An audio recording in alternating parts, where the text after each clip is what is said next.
Okay, well, good evening, ladies and gentlemen, and welcome to the late one with yours truly, Sylbourne. I want to thank you so much for coming on today. It's a bit bright, I must say, a bit bright today. Let me put some good shades on. You know, the sun is shining, as they say.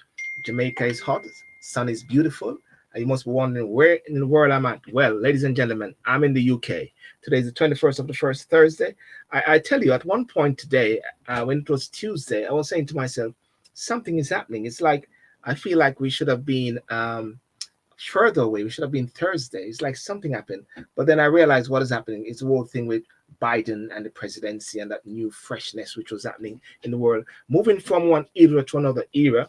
Even today, I saw the sun was out, and I was saying, "What's this? What's going on? Sun is out. Still was cold outside." Um, well, nevertheless, still tonight, what I want to do tonight is going to be really an inauguration special, which we're going to talk about, and with my guests Keima, Keisha, and Dr. Burton. So we're going to really reflect on the presidency and inauguration of President Biden. I'm finally saying President Biden. I was saying President. What should I say? Something before, not even elect, but now it's a fact, and now it's a fact, and it's established. And also, we've got the first Asian, Indian, Caribbean, Jamaican vice president as well. I was watching a video where I saw she and Barack Obama having a quick chat, and that was really awesome. I'm going to see if I can play it later. But without further ado, I'll bring in my guests, and we're going to still talk about a bit about COVID first, just to sort of shed a light as to where we're at, because the last thing I saw the Prime Minister said is that he cannot really say when we're going to be opening up and stepping down on this COVID thing. So yeah, so it's interesting times ahead. And those on Instagram, I want to welcome you and thank you so much for coming, Stacy, Vision, and Damon Jackson, and on YouTube as well. Thank you for coming on. But without further ado, let me just bring in my guest, and I will go first of all with Keima. I know the name so well now. It is so awesome, right, Keima? Perfect. Absolutely. It's very well there. Yeah, I don't make those mistakes anymore. It is 2021. We're in boost mode. Boost mode is where we know everything. You know what I'm saying? And Yeah. and then I go first next to Keisha, which I never ever forget such names again. You know, I'm so perfect this year, right, Keisha? Hello, it's good to be here and hope everyone's doing great today. Fantastic. But without further ado, we got to balance myself up because I don't like to be sandwiched between two strong ladies. I mean, I don't mind still, but here we go. David, thank you so much for coming on, buddy. I Good feel evening, all.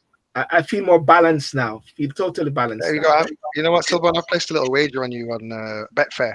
I said that 42 minutes, and I feel you'll confuse the ladies' names again. Really? All right. Okay. Okay. So hang on a second. All he's going to charity, of course. So what are we gonna get then, if anything? But David's on a winning streak, so you got to be careful now still. And I'm not sure you want to agree to this. Well, He might mess up earlier just to mess up my winning streak, you know. and the winning streak, Michael, sorry, David. It's too early for that joke, Sylbourne.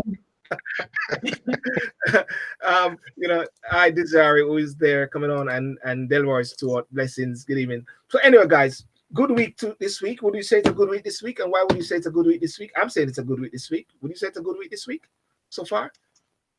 Well, Great week. Great week. we're going to be talking about it, isn't it? The inaugurations. I think it's a fantastic week. It's a bit of a uplifting spirit around the world, not just in the United States. So we'll talk about that. But from that point of view, it's been a good week.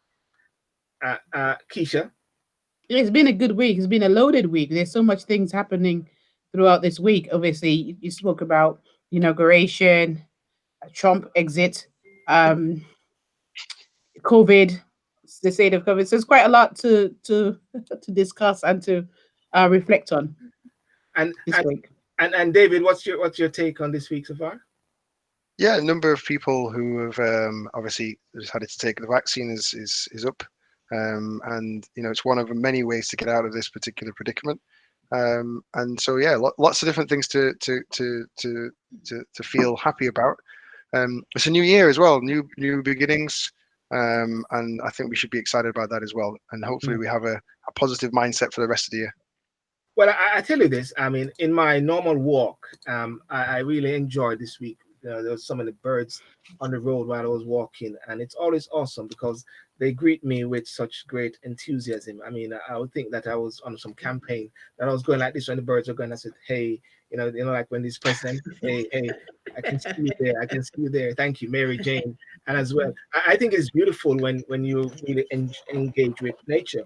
But David, before we go any further and into Trump, we were we were going to Biden. So we always talk about Trump. We got to wind ourselves off. Everything was always Trump, wasn't it? I tell you this. Somebody said this, and I believe this is going to happen. CNN ratings going to drop because there's nothing they're going to have to say now because it's going to be so nice. I didn't have a clip of it. I saw a brief of the new press secretary, and they're also nice. Oh, how are you, Jen? Hi, Jen.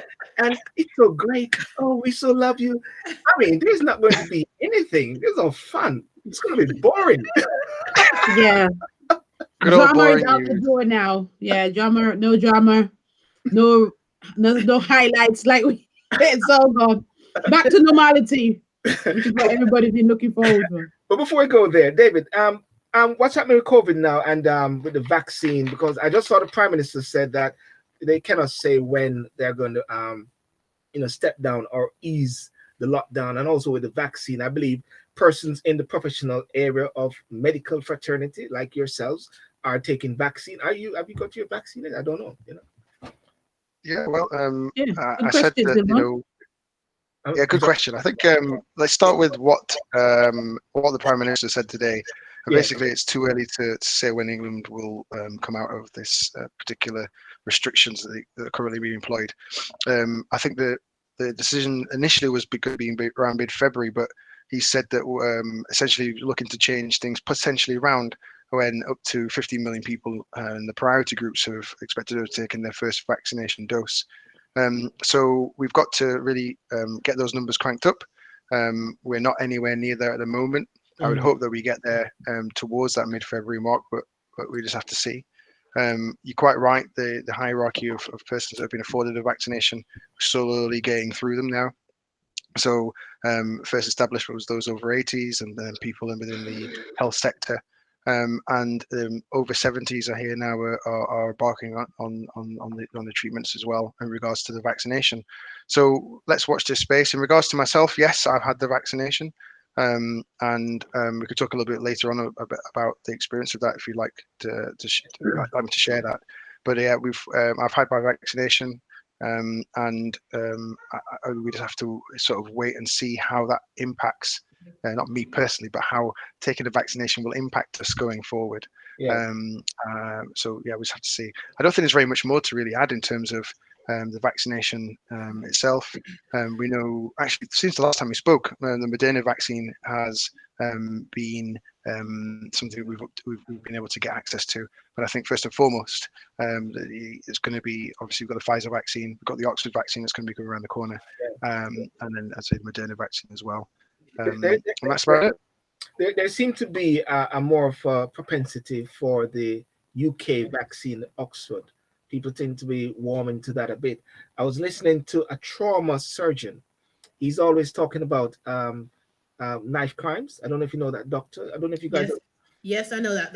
He's I think East London doctor, I think, or something like that. Indeed. Yeah. And today they asked him a question. What do you think about anti-vax? Those are persons who are anti-vaccine. And he said, listen, I pray and I sorry for them because this is something very serious. I saw on my street even two ambulances of recent days, to one household, and then a few days before another ambulance on my street. I've got a mate who actually paramedics came to his house, and another mate I know is actually going through COVID. And in Jamaica, I know two ladies were actually going through COVID at the same time. So it's a reality. But I think one of the big question is, you see, David, this is a question which I put out there is, in regard to the vaccine, I think what they're saying is that the whole world or the whole nation will have to be vaccine in order to see the effect. Is that something that we understand to be? I can't say that the whole world will have to have the vaccine because quite obviously there are going to be some groups who will not be able to take it. So or it may not be in their best interest to take it. And so, without opening up a Pandora's box of people who should take it and people who shouldn't, we don't know at the moment the effects on people who are ladies that are pregnant. And there's got to be serious discussions that one would have if you are pregnant with your GP. But quite obviously, the whole world isn't pregnant, and so that wouldn't be a particular for people who are not pregnant. It's not a particular issue. And we do know that people who initially in the early phases had really severe allergy, there was a worry that the vaccination could cause particular issues in that regard. So, talking through those experiences with your GP is the best thing, to make the decision that's right for you personally. Now, from the horse's mouth, Sir Patrick Vallance, what we know is that a proportion of people will be required to sort of try and achieve what we call herd immunity, and that's where everybody's kind of protected by the fact that most people have had the vaccination. And I can't quote the figure for that because I don't know the figure, but we know that that's what we're trying as a potential to try and achieve. But as I said, this is just one component within the realms of trying to fight off the vaccine in this particular circumstance that we find ourselves in this moment. I think ultimately what we want to do is get back to a near normal way of living, without the restrictions of movement, without the restrictions of having to wear PPE, masks, obviously. And that time is not now, but I would hope that we are able to reach and realize that. And I think that's the first and foremost thing we should try and achieve. Yeah. Keima, and I know that I'm talking to Keima here, and I know I wasn't talking to Keisha. I'll start with Keima first. But the beauty that I have right here is that nobody will know which one I'm speaking to. So, so we start with Keima. Keima, and I go to Keisha after. There's people have been fined £800 in regards to people going around having house parties and all those sort of things. What's your take on that? Is that something which is also being very slack, very irresponsible of individuals, that is somewhat pushing up the whole cases at the same time? People cannot hold back from parties. Yeah, I think it's very reckless, to be honest, for individuals to continue to have these parties, legal raves. Yes. I mean, today the Home Secretary who announced the £800, I mean, it's not something I would normally be in agreement with, because I don't like these excessive fines. But yes, people need to not just think of themselves; they've got to think about the others, and also the implication it has on our emergency workers, health, medics, and of course also the ambulance, ambulance drivers, and these people who actually go out their way, and that's their day-to-day job, putting their lives at risk unnecessarily, and just because people won't follow the lockdown rules. So I would be, I'm in agreement with it, because I think a lot of people are really suffering as a result of this lockdown, and I think the government need to get a hang of what's going on here, and maybe a tougher fine might just help. Of course, we have the situation before where the lines were blurred. I think we had two young women who actually went for a walk, and and they were fined by the police because they went on to a walk from a couple of distance from their house in a park. And so, on that case, when I looked at it, I thought, oh, that's not fair. And I know they put the police in a very, very difficult position, because it's such a very fine line. But it's because a lot of people don't follow the rules, and and I think it's really unfair for the police itself. But where we know that there was like illegal raves, illegal parties, I think they need to be clamped down on. Well, I'll go to Keisha, because Keisha is always very adamant that she's playing by the rules. She's doing whatever she should do, and she's really annoyed by persons like this. So Keisha, let it out. Let them have it. Sure. Well, Sylbourne, I think this is about time, long overdue. I think the police, the police authority, they haven't been taking a very stern approach on the matter, simply because I suppose they're hoping that we as individual use our common sense really and change our behavior. The realistic approach would be to do that, but unfortunately, we do have a small minority of people in this country who just keep breaching the lockdown rules. And of course, I think I'm always of the view that if you're going to implement or give police a certain degree of powers, particularly, when it comes to controlling the virus in this case, then that should be imposed, and they should enforce that, and issue penalty where appropriate. Clearly, I'm sure they have to follow a certain degree of process, as in explain, asking why, well, explaining the law, or ask why they're actually, out. They must have reasonable grounds for doing that, and clearly, if there's no good reason, they should impose that fine. Now, Keima might make the case that it's excessive, but Yeah. I think that is reasonable, because a slap on the wrist of £30, £100 is just not good enough. Right. We need to have a heavy penalty so people could sit at home and get on with, staying at home for a longer period of time. Unfortunately, we have to do what we have to do, Yes. because the pandemic is getting out of control, and we need to do what we need to do to take control back. Okay. Well, ladies and gentlemen, those on Instagram, and hi Maggie, and thank you for coming on Instagram, there on Facebook and YouTube. I'd like to hear your views as well, as to what your thoughts about people who are going about now having these secret parties, and the fine. Do you think the fine of £800 is a bit small? Should it, because of course it's affecting people's lives. Because if everybody's going to have a party, you don't know who will have a party, and next thing they all leave that place. Everybody has COVID, gone back to their house secretly, and then therefore they're going to infect other persons. Do you think that what you thought about that? And also, David, and before we zoom off the COVID bit here, what's your take about, because Northern Ireland is actually saying that they want to keep lockdown to be extended until March, 5th of March.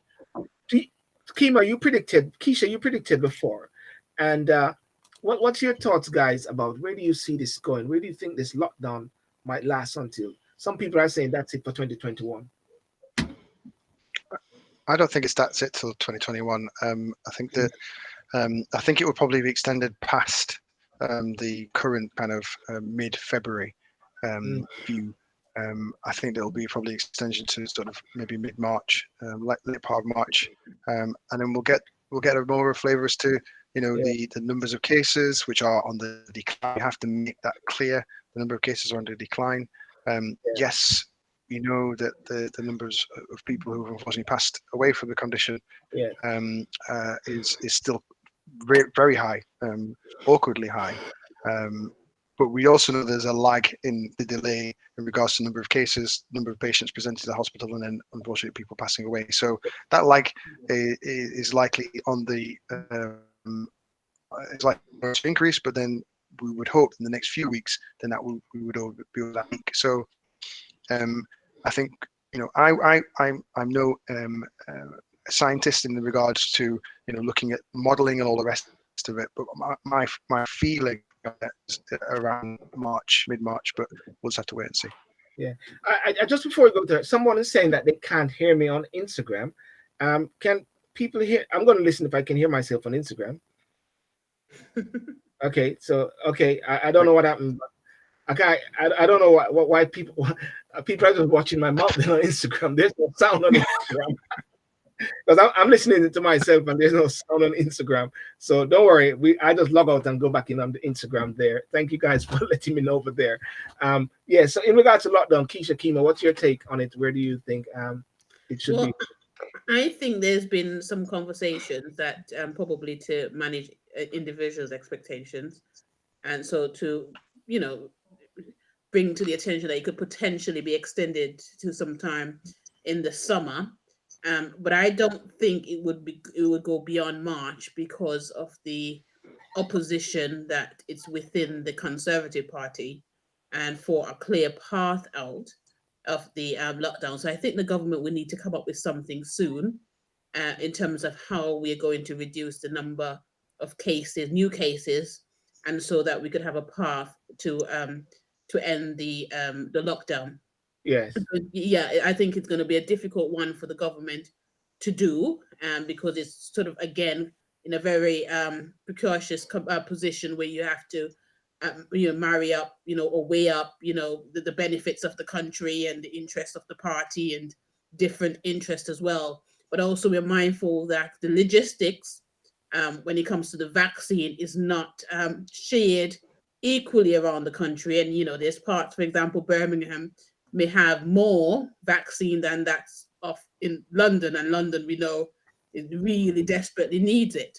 And Yes. so even that as well, they're going to have to sort of weigh up, how do you ease out everybody out of the lockdown, or where would you start? And so these sort of the conversations that I think the government will start having. We're February going, we're going into February, March. It's not long before, the government has to come, I believe, at least beginning to come to terms, or at least tell us how we're going to ease our way out of the lockdown. Yeah, yeah. Okay. And Keisha? Yeah, I think, well, the government has already stated that it's, yes, you did make an error. No, no, don't Yeah. make a note, David. Don't make a note. And I was wrong. the government has said today that it's too early to tell when they'll end the lockdown, right? And taking that into consideration, and given that the focus at the moment is vaccinating general public, and to think that that probably should run in parallel, as in when the lockdown should end and how many people have been vaccinated, and the trajectory for the vaccination, I believe, is sometime in June, August. Mm. This is my trajectory. It might be completely wrong and completely off. David, I'm sure you step in and correct me. And if that is the case, then I reckon that we probably wouldn't be out of this lockdown until around the third quarter of the year, which is July, August time. And I think there might be some readjustments. So I do think that they'll have to consider getting children back into school before that time. But in terms of the continuing of the lockdown, I don't think it's going to be over until that time. Okay. Well, I guess we'll just keeping a spotlight on that. Let me see. Everyone live in the chat. Donna Foster. Okay, good. Well, ladies and gentlemen, let's move on from that for briefly. Let me see. Oh, Sylbourne. Yes, please go on. Before we move on from the COVID topic, can we touch on David's experience, please? Oh yes, David. I'm quite keen on hearing his experience. Sorry, I don't want him to escape. Yeah. Okay, no, I can't escape. I've had it now, so there's no escaping. So in terms of the vaccine itself, my experience was very positive.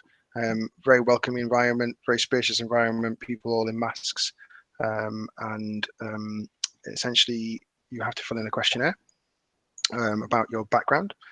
So just basically confirming your NHS number and your name and your GP practice, etc. And then you have guidance given to you about the vaccine itself, some of the expected potential side effects related to the vaccination. So that's very comforting as well, because it tells you a bit more about the vaccine itself, how it's produced, and the rationale for using it. And then, as I say, the really comforting thing is to give rise to the expected potential side effects, which include sort of pain in the arm, maybe a headache, fever, some chills, and it gives you the breakdown of how common those things are as well. And so, at least if they do occur, you're not alone in that particular regard. It also points very nicely to how you can record any of the symptoms that you get. Yeah. So I don't have the reference in front of me, but it gives you a reference to a website and to an app you can download as a report. And so that just reports the side effects to a broader sense. So, for example, we know that the reported side effects say 1 in 10 of bruise sensation on the arm.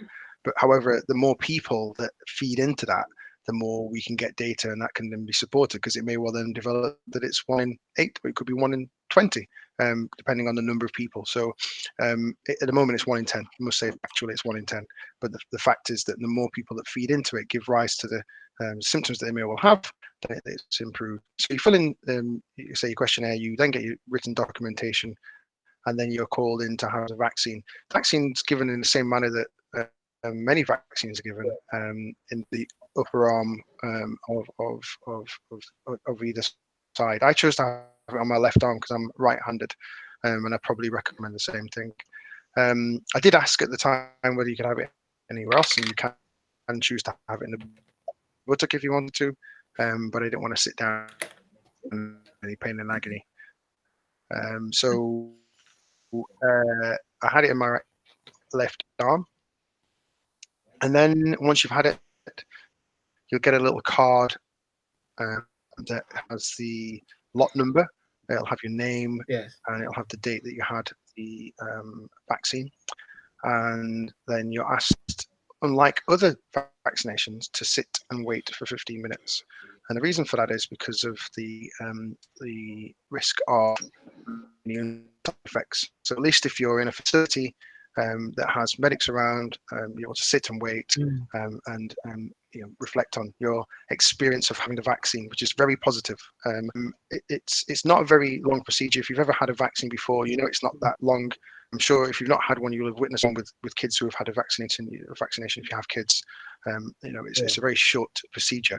And the main thing, the workup, is really getting the written documentation about the vaccine itself, and so on and so forth. So did you have to complete any consent forms? No, there was no consent form. I think the consent form is offering your arm and turning up on the day. So there was no consent form. I think the big thing for me is the idea of, not idea, but the informed consent that you would get from getting written instruction about the vaccine itself. That to me is something that's a little bit different, because I recall that when I've taken, say, my son for a vaccination, I've not really had that written information that's been presented in the manner and fashion that it was in this particular instance. It's kind of an expected norm to take somebody along to have a vaccination, but the times that we're in, it means that really does matter. And I think, standardly, we should look to give more information in regards to the treatments that are afforded to us. I'm not saying the information is not freely available, quite obviously it is, but I think that just giving it physically to the person before they're having the vaccine is of added benefit, because there may well be questions that you just don't think about asking. And I know there were questions that I had at the time before having it, and they were born out of reading through the information leaflet that was provided. Can I just ask 2 follow-up questions? Side effects. Did you have side effects? And also, I can't remember the other one, but side effects. Did you get, So did you get it? I didn't have any side effects, and there was possibly one reason for that. I had it in my left arm, and it hurt a little bit, but it didn't hurt any more than having other vaccinations, to be quite honest with you. The one thing that I did do, and I'm not advising that people should do, is just take a paracetamol or a tablet of ibuprofen if you're able to. Not advocating that you should, but it just can sometimes reduce the chance of you having a little bit of a fever or a temperature afterwards. So I decided to do that beforehand. You take it before? Again, I'm not advising that.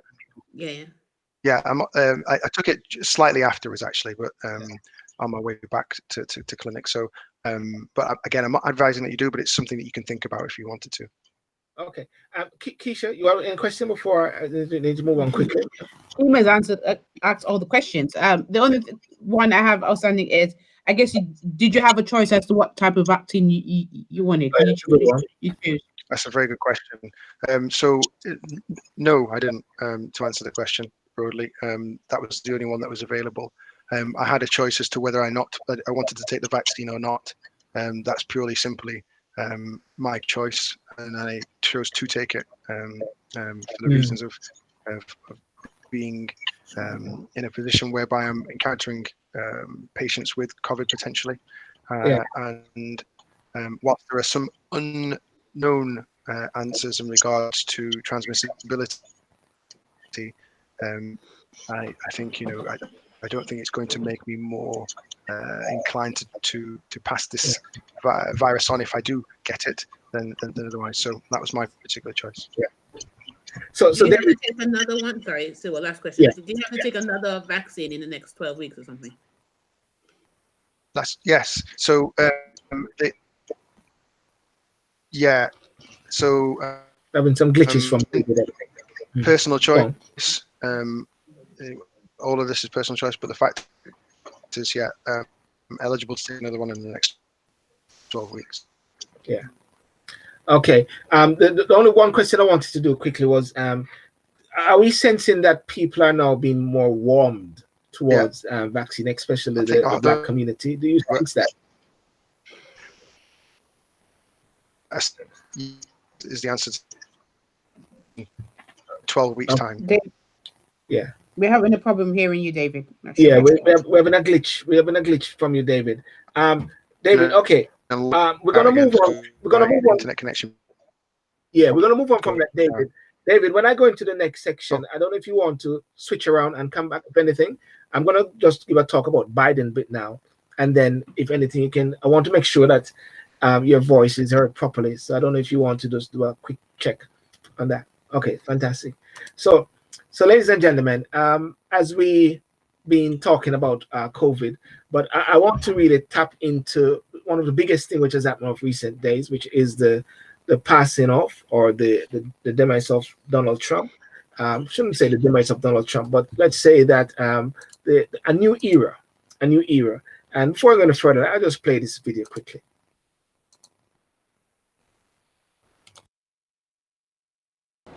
Please raise your right hand and repeat after me. I, Joseph Robinette Biden Jr., do solemnly swear. I, Joseph Robinette Biden Jr., do solemnly swear. That I will faithfully execute. That I will faithfully execute. The office of President of the United States. Office of President of the United States. And will, to the best of my ability.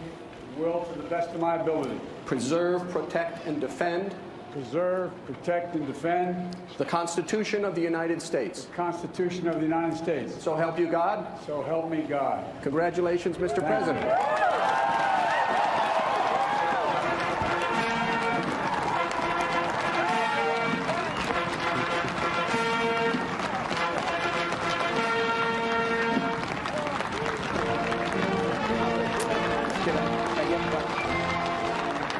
First time Hill the Chief played for Joe.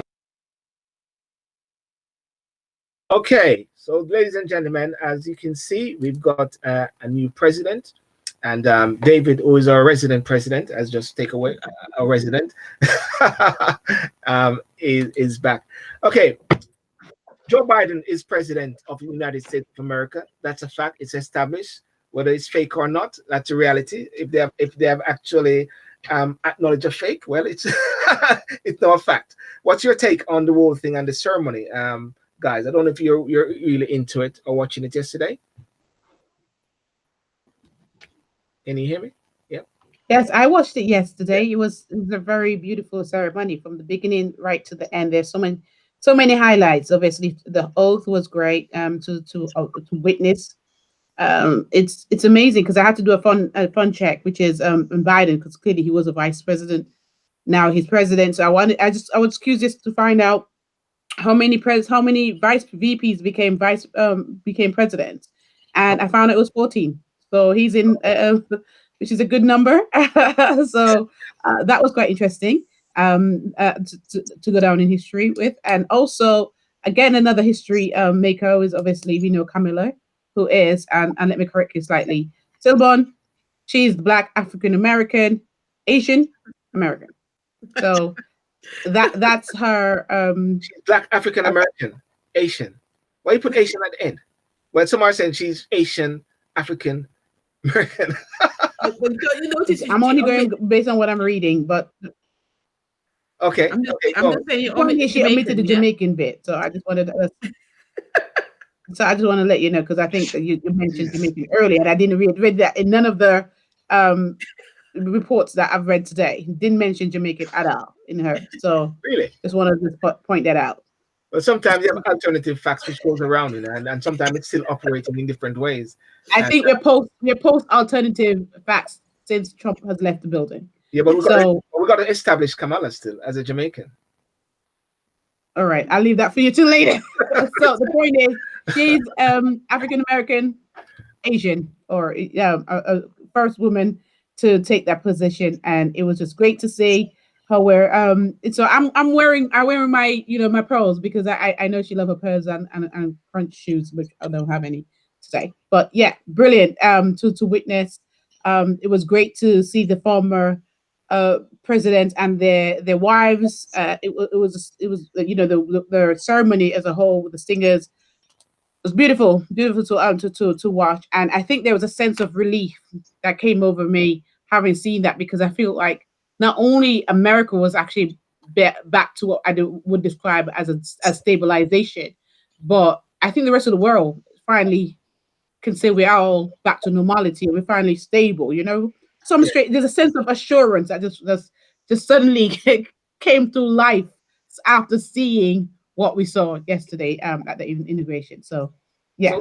So what you're actually saying is that you believe it's a new era of calmness, assurance, the world having a sense of normality. Is it Exactly. Yeah. is it a parallel thing to like how you got the COVID thing now, where the world is all over the place, chaos, and now we're all talking about a sense of normality. Is that what you're trying to say? That Biden has now bring forth a sense of normality? Yes, yes. I mean, it's just too much drama from the former president Yeah. that too much we were dealing with, and now it just appears. And I might be completely wrong, but that moment you just suddenly feel that we're back to a place of peace and normality, and hopefully it stays that way for some time. Yes. And for yourself, Keima. Well, yesterday was, of course, is a momentous day, and with Biden being appointed, confirmed as president of the United States, the ceremony was absolutely perfect, and I Yeah. think as well the musicians, the celebrities, I think people sat at home was able to appreciate music again. So I Mm. think from that point of view, it was very uplifting to have, because a lot of people who've been locked in for a very long time haven't been able to go to concerts or anything like that. So that was really, really nice to be able to do.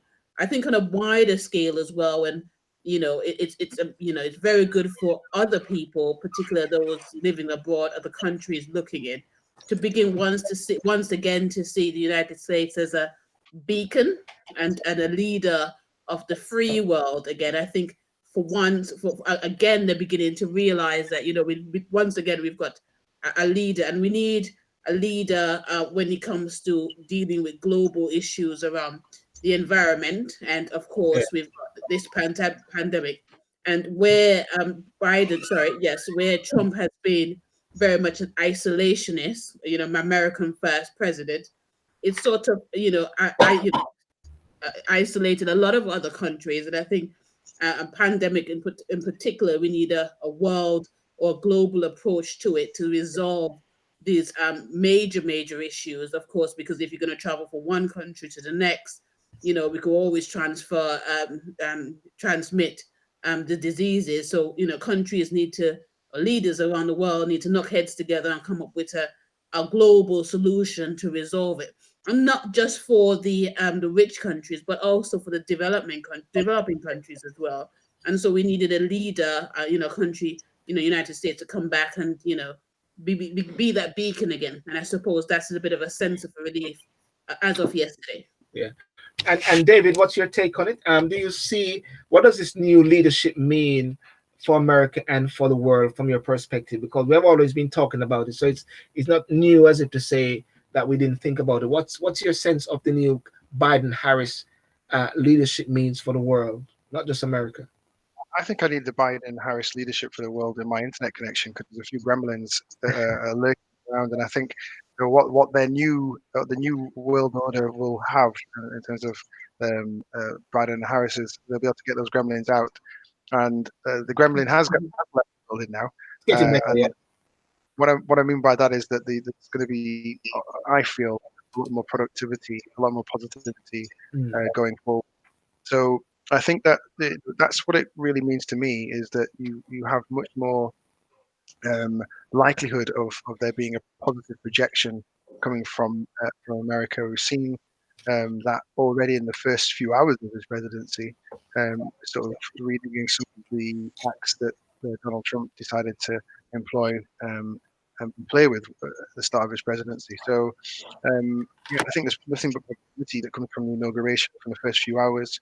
Yeah. I just hope it is something that is seen going forward, and not just sort of for the first few days. I hope he can take that positivity forward, connect a fractured America, and be that beacon that I'm sure America needs, that the world needs over Yeah.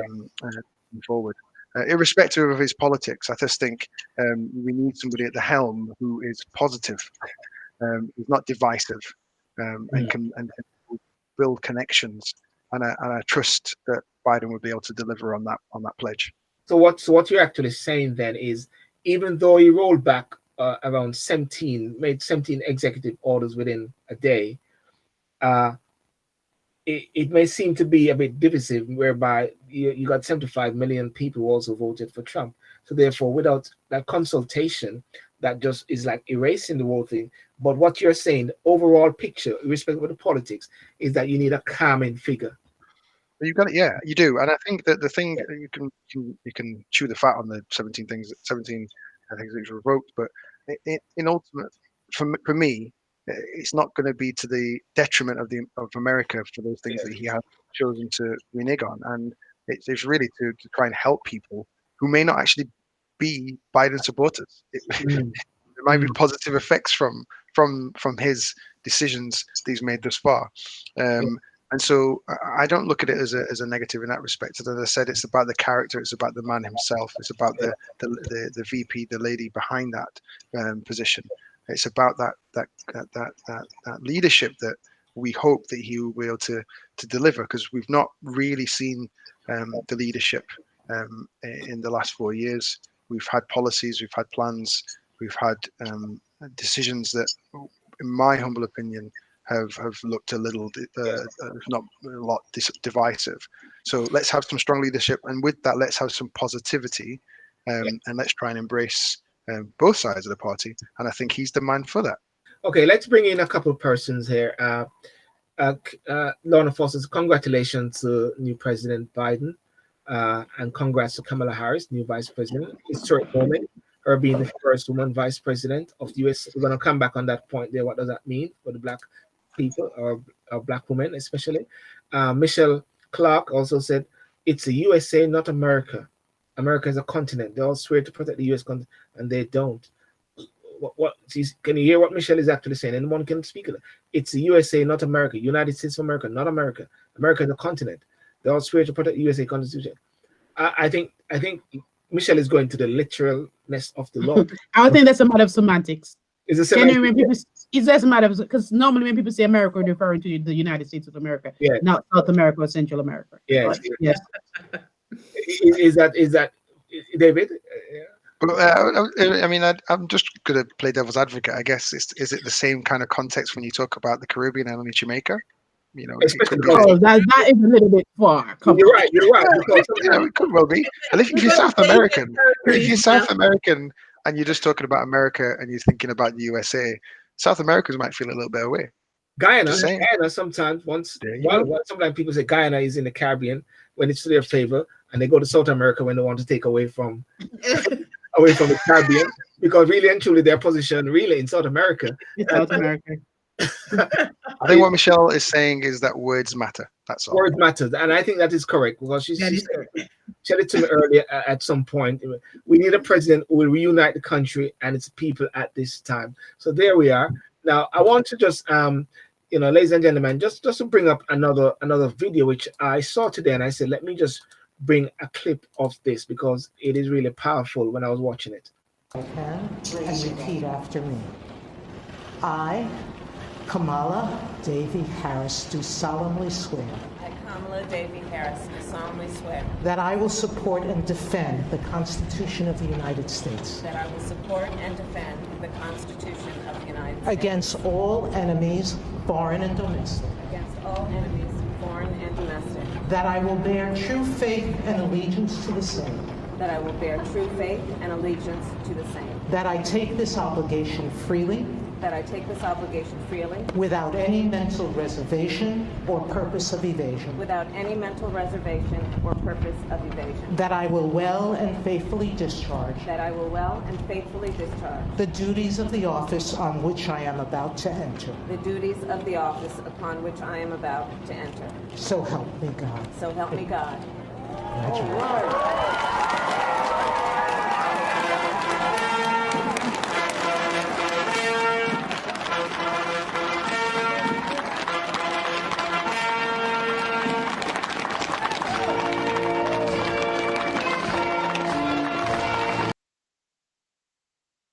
I can see the laughter on Keima and Keisha, and they're excited about that.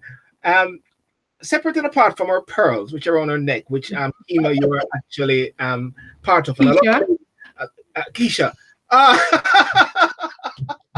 You did say 45 minutes. You're about right. I did. You know. I did. That's I'm just another 2 minutes topic. out. The annoyance isn't the 40. It's the 47. I was 2 minutes out. That's why I'm vexed. Yeah, that's why it's not okay, anything more than that, really. okay, all right, okay, David, you got me there. Okay, yeah, Keisha, Keima, yes.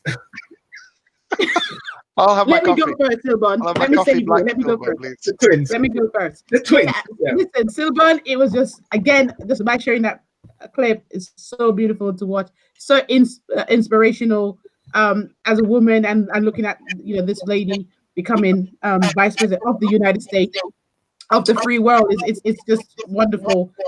And I think here in the UK we've already had two women prime ministers, but yes, there is still something when you see America taking that next step, it's still there's something there, and I really loved to see that. It was great. It's very inspirational. It makes you wonder though if pretty much hell does she actually stand a chance, over here? But then I leave that to Kima. But at this moment, beautiful to watch. Absolutely love it.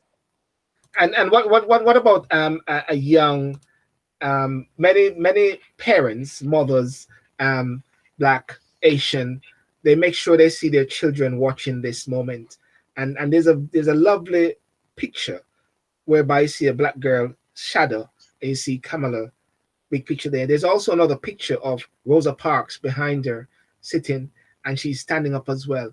Symbolic, isn't it? Symbolism. Isn't it, Kima? These things are very Yeah. powerful symbolism, isn't it? Yeah, well, representations matters, isn't it? And this is the leader of the free world. I remember when Hillary Clinton was campaigning, she was saying, we need to break the glass ceiling. Yes. And with Camilla being vice president is, it's a really such a iconic and momentous moment, and where young girls could look up and say one day it's a possible.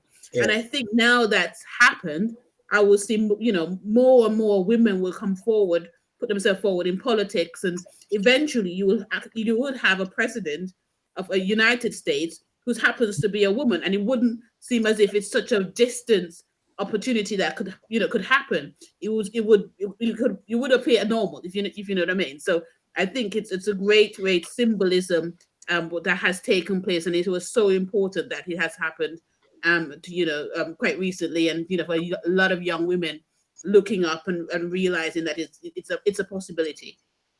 Yes. I see where you're coming from. And David, I don't know if you're watching in the background there, because I know you're always watching, even though you keep running away at times. We're talking about Kamala Harris and what it means for the black community, for black children, black women as well, and what does the symbolism, Rosa Parks to Kamala, Michelle Obama going like this, and those symbolism, that connection there. Is it saying that we normally see these things all the while and we say we have arrived, or is it a situation whereby we're getting there? Before I would probably say, it's a dare to dream, and then you have circumstances like this, and you think, oh, it's brilliant for black women, it's brilliant for black people, etc. But we know that we can achieve whatever it is that we want to. Yeah. And I'm not putting a negative light on this at all. I'm just saying it should be an acceptance that we have this as an entity. It's not a dream anymore. Yes. For me, I could say that I was when growing up that we could realize that this is probably a dream, but we can all achieve whatever it is that we put our heads to, and this is a normality for me. This is a normality, and it's to be celebrated. Don't get me wrong. Anytime anybody gets to a particular position in life, we should always celebrate it. It should always bring a joyous occasion. It should always make people feel great inside. Time considered. This isn't a great time for everybody around the world, but the fact is, we should feel at any point in time really teary-eyed and happy and excited. But Yeah. but the thing that I've taken from this is it's an acceptance. We shouldn't look at it as, oh, this is the first VP of Black origin, or this is just an acceptance. We can do whatever it is we want to do. There's no more daring to dream anymore. We just achieve. That's what I think. So therefore, what you're trying to say is, think it, plan it, do it now. We need to say that we're there. Just go ahead and do it. We don't have to try to say, anything. Can this be done? Because I was watching a video and I got the clip. I'm going to show a clip briefly. Barack Obama and Kamala talking, president to vice president. I think she wasn't vice president yet, but vice president elect. And they were talking about some of the tips and some of the things that they learn. And you can see the whole. It's really good. It was showing the whole transference of power by actually sending the elevator down. I'll let you watch it, guys. I'll let you see what it is. It's really, really powerful. Here we go. There were times where I was like in rural Iowa town, and the only treadmill was in the back of a beauty salon, and I'd be walking by, and women be looking, why is this guy there? Do you have like a playlist that you're working I've got my playlist. I love some Mary J. Blige. And also, you know what I really also, as a break in the day, I love is to FaceTime with the kids in my life and get a sense of the world through their eyes, and talk to them. How are you feeling about things? What is your day like? The other thing that I think is, for me was always great was those moments, and you never knew when they'd come, when you just have a conversation with, maybe it's a security guard in a building, or maybe it's some young kid who runs up and said they ran for, student council, and that's right. Do you have any advice? Right, just those small interactions, somebody one-on-one, right? That's right, and those conversations, because also people of our country they really are full of hope.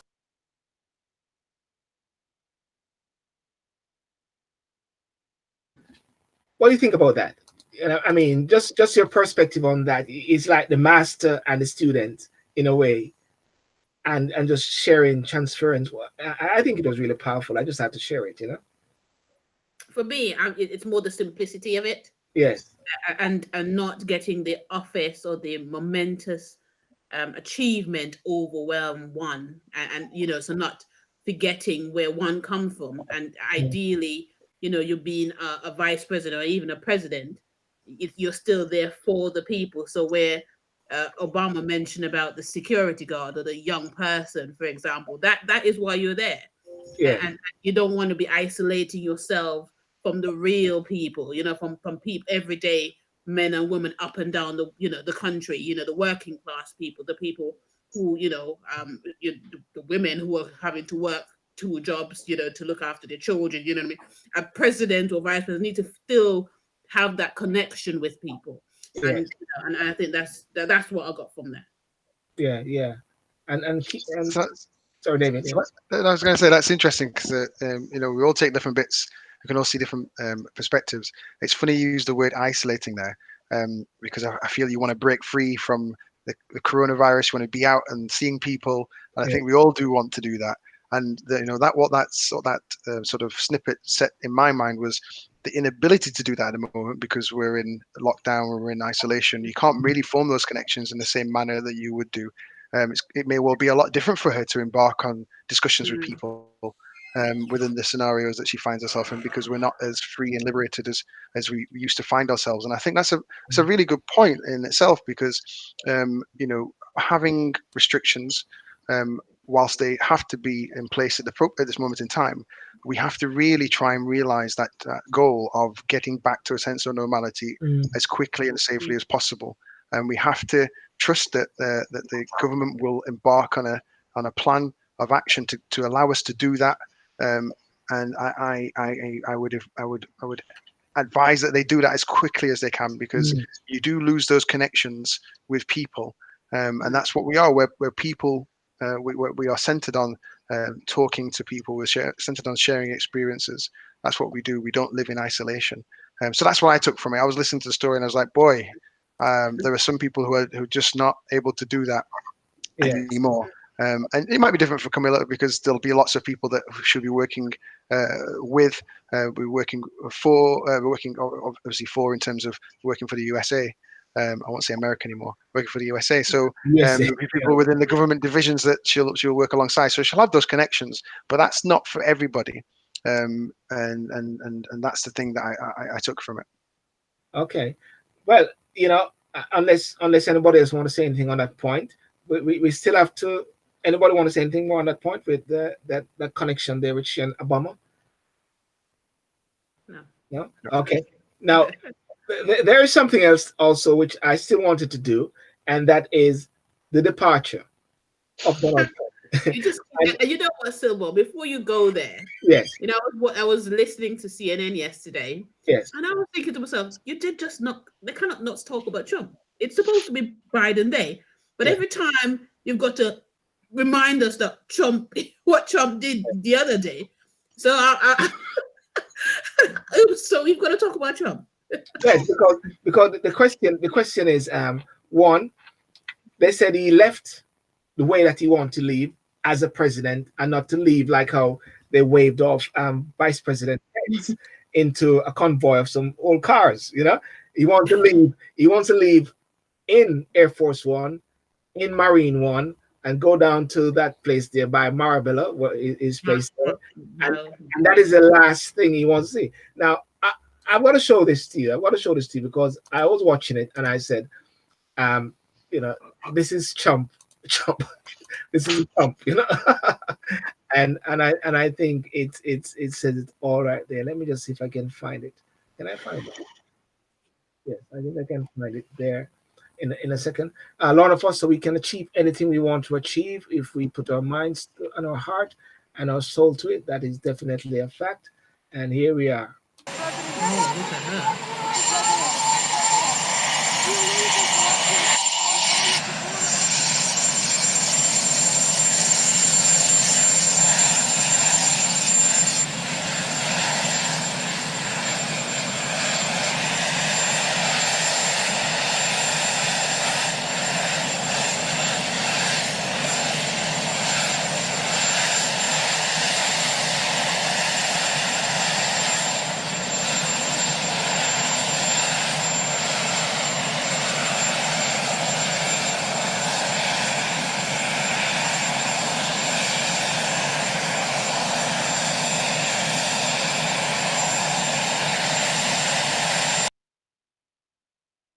Okay, so that is how Trump wants to be seen leaving the White House in Marine One.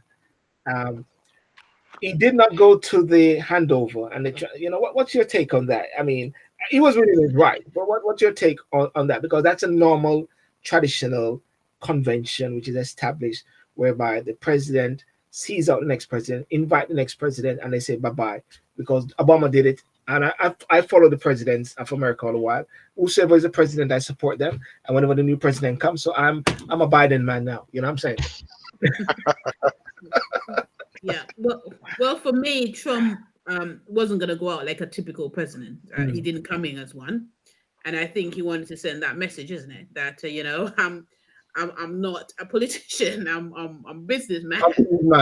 Exactly. So I think he wasn't going to follow any form of tradition. I mean, he did when he started. I mean, Obama, gave him such a, lovely handover, if you want to put it that way, showed him, the White House and leave him a lovely letter, and which he actually appreciated. But he being Trump and what his mantra, what he stands for, I think, to do the noblest of things and to help with the transition, a peaceful transition, wasn't in his nature. And I think he has to, he was just going to go ahead and carry on with the fanfare that he actually is known for. And so I'm not surprised by this at all. No. Yeah. What's his legacy, David? Wow. Whew. That's a good question.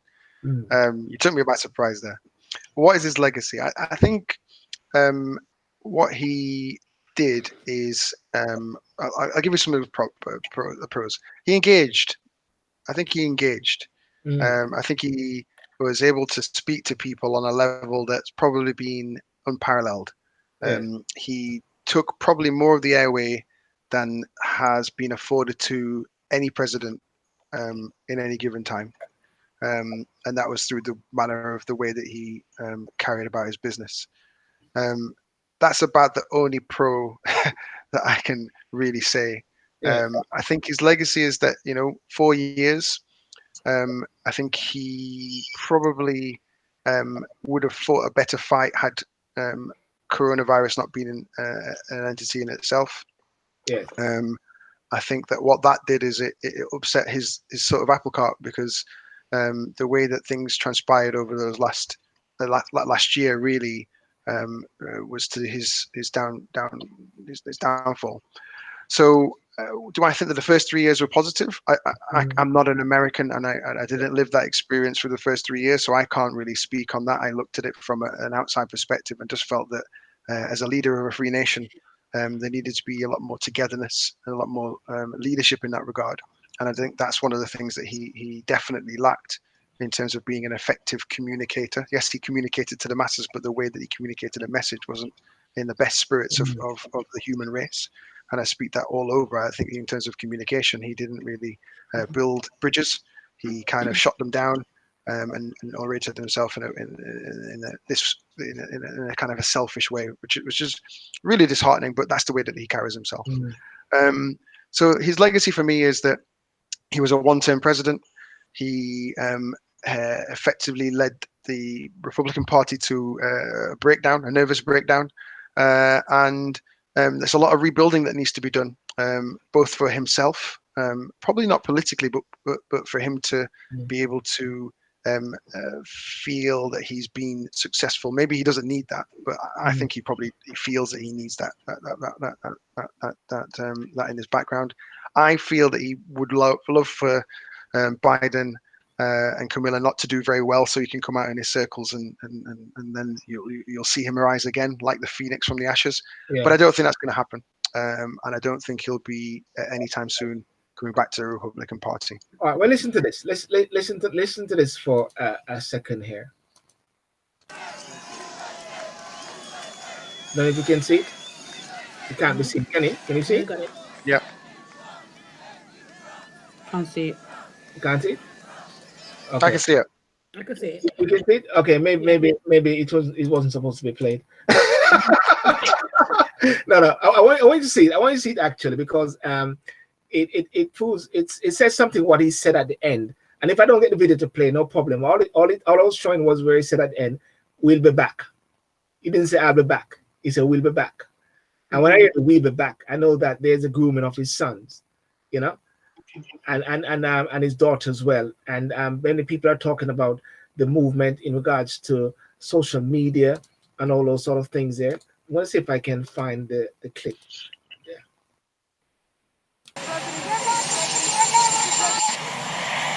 You president.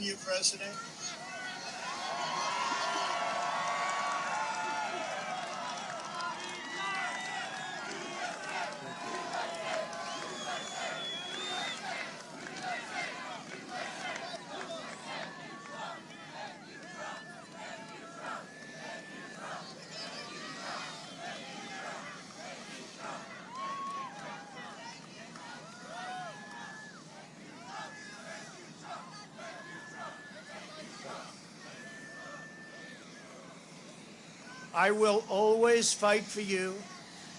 I will be watching, I will be listening, and I will tell you that the future of this country has never been better. I wish the new administration great luck and great success. I think they'll have great success. They have the foundation to do something really spectacular. And again, we put it in a position like it's never been before, despite the worst plague to hit since, I guess you'd say 1917, over 100 years ago. And despite that, the things that we've done have been just incredible, and I couldn't have done it without you. So just a goodbye. We love you. We will be back in some form. That's it. We'll be back. We'll Be said. sorry. Sorry, what you said? Can you hear me? Can you hear me now? Yes. Yeah. Oh, sorry. Wait. Sorry. Go now. Sorry. Yeah, I think so. There's definitely something to be said on that clip. Yeah. I think there appears to be a sense that Trump should be almost eradicated from the USA, America's history. So you have the 44, and then you skip him, and now you have the 46th president. Yeah. And I think that was his moment to say, wait a second here, my legacy, and I think the emphasis on, the future of this country has never been better. Right? So he's trying to remind us that pre the pandemic, there was an economic boom in America. And that was because, and that has never happened historically in many, many years. And that was because of him. And that's what he wanted to remind America at that poignant time when he was speaking. Yes. So whether we like it, historians, politicians, scientists, whatever you call yourself, the reality is Trumpism is now a political ideology, and which is associated to the 45th president of the United States. The fact is, we're going to be talking about him for a very, very long period of time, even though he only served one term. The one-term president, but ironically, one of the reasons why he will be talked about is because of the mark, or some people would say the stain he left on American democracy. So Biden hinted this in his speech. He said, our democracy has been tested. That's basically he trying to say, we were challenged by Trump. Obviously, he never mentioned Trump, but he said our democracy was tested. And this is a president. I think he's the only, as in Trump, he's the only president that has been impeached twice. This is unprecedented. So he's going to be spoken about, whether we like it or not. He is a president who seemed to cause a rise in extremism, right-wing extremism. Has ever happened in history? So whether we like it or not, we are going to be speaking about Trump for a very, very long time. Clearly, he's done some other positive, which is revamping the space program, securing the conservative majority for the U.S. Supreme Court for that's the Republican Party. But overall, that was his moment to say, listen, I handed the economy in a good state to this Democratic Party, and now a president. And at least he believes, obviously, he will be back, because at the end of the day, doesn't matter what he has said, doesn't matter what he has done, people are going to be looking at their pockets. People are going to look at their income, and if Biden doesn't deliver, they're going to remember Trump, and in another few years, Trump might be back in some form. Maybe not him, but maybe he's, because at the end of the day, people will be thinking about, if under Trump we were financially stable or something like that. So yeah, I think that was a very important point for him to state before he leaves. Well, David said no coffee. Because he's shaking his head there, and David is always spot on. So completely disagree with me. That's what David does, so that's fine. No, I agreed with 80% of what you said. It was the last 20% where he may be back. He's not Arnold Schwarzenegger. This isn't Terminator. He's not coming back. But not necessarily back in person. But I think back. No, none of it's back. It's not coming back. But I take Keisha's point. Yes. Where it comes to Biden not delivering, he has to deliver. Yes. If he doesn't, all of those working class people and those people who, the gun chopping ones out there will look and say, see, I told you that under Trump we were much better off. Agree. And I agree. So I think on that point of view, he's going to have to find a way to engage those people. But for me, when it comes to Trump, I don't know about you, but before Trump, you didn't hear much about alternative facts and fake news and all of this conspiracy theories. Exactly. So, the word that what is the truth now? You don't even know which one. Even listen to CNN. Who's saying the truth? CNN, Fox News, who? And that is something also regarding the news, because when I'm watching Don Lemon, Tweedledee and Tweedledum and Mancuma, they were just so happy. They were just like, wow. I mean, they were just like, yes, okay, man. They're just cool, man. Everything was peaceful. Winning. Van Jones was like, Van Jones, did he cry? He's always crying. Did he cry this time? Did he cry? Did he cry? Not this time, not recently, but he cried before. Not this time, but he cried when, he's cried recently. Yeah, and all their panelists, they were just cool. Man. I saw something which was powerful though. There's one thing I saw. They were going back through the different presidents and their speeches and what they said, and they stopped at Obama, and it's like that was all. And the guy just said, "And go to the break now." It just, I mean, it was so blatant. Yeah, they're just like, we don't want to eradicate Trump from history, but they can't do that. Well, whether they like what is a stain or a mark or whatever he did, he's part of American history. That's the fact. And they're going to study that at the university. Listen, he has played in so many cameo roles like Stan Lee in Avengers, and they want to take him out of Home Alone. They want to take him out of this. They want to take him out of that. They want to take him out of anyway, guys. On that note, maybe the last word. Yeah, I can't take him away. I think he's had his time. Yes, I probably think he'll be studied, but in just like Stan Lee from a comic book sense, I think it will be a bit of a comedy in regards to looking at the way that his presidency was in terms of studying it. I'm not for writing any president out of history. Yeah. At the end of the day, Americans voted for Donald Trump to be their president of the United States.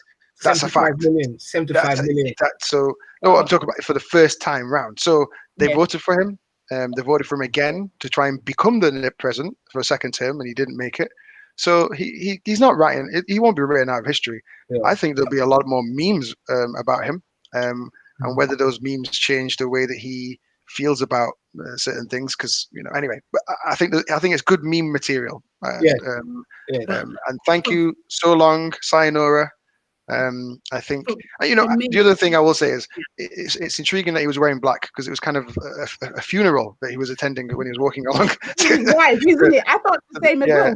Well, the other thing is that I didn't find the image and I couldn't find it. I was looking for it so badly, whereby somebody just wake up and said, "Wow, where was that?" It's like 4 years, like you're dreaming for 4 years and say, "Wait, wake up." Yeah. Like a nightmare, isn't it? A nightmare, yeah. But anyway, guys, listen, it was a great show, and thank you so much for that. Ladies and gentlemen, I want to thank you. Keima wanted to say something, sorry. Yes, Keima, yes, please. No, I was just saying, not just us, but I think from the world, the United States as well, could potentially take some learning from all of this, because Trump rise is because he's been a populist, a populist president, and we've had Hitler, and this insurgents was quite close to it. So strange, but you know what I mean? So, I mean, we probably thought Hitler was gone and that would never, ever happen again. But the fact that it comes so close to the United States, I mean, it's just something that we need to be thinking of when we sort of pick up presidents or, prime ministers or anything like that. And so many security forces, 25,000. Well, at least he secured audience for when he was walking down Pennsylvania Street to go to the White House at least. Because the security guys, the armor guys were all taking pictures as well. I don't know if you saw that. Yeah, but remember they had to is it 25 of them they had to release from the they're part of extreme teams, yeah. All right, guys. Well, listen, ladies and gentlemen, thank you so much for coming on Instagram, Facebook, and YouTube, and tune into the show next week as well. But with Coach Chris Brown, Anthony Francis, this Saturday, talk about Thinking Planet, do it now, and hopefully this Sunday I should be with a minister of government from Jamaica talking about reggae month for February. We'll watch your space to see how it happens as well. So, but before I go, I'll sign out on something whereby everybody will see how the vice president will be addressed from now on and in the future. Vice President Harris. And David, you got a coffee? Keisha, I can see you up there in your pearl. And Keima, there you are. And therefore, I got it all right. And David with his Costa. Show off. Okay. Have a good night, guys. Peace out. All right. Yeah. All right. Sorry, once again. So, ladies and gentlemen, so thank you so much for this. And good night. And let me just play this out. Thank you, Lorna. And thank you, guys. Bye-bye. Vice President Harris. Speaker Pelosi, Leader Schumer, Leader McConnell, Vice President Pence, and my distinguished guests, my fellow Americans. This is America's day. This is democracy's day. a day of history and hope, of renewal and resolve. Through a crucible for the ages, America has been tested anew, and America has risen to the challenge. Today, we celebrate the triumph not of a candidate, but of a cause, the cause of democracy. The people, the will of the people has been heard, and the will of the people has been heeded.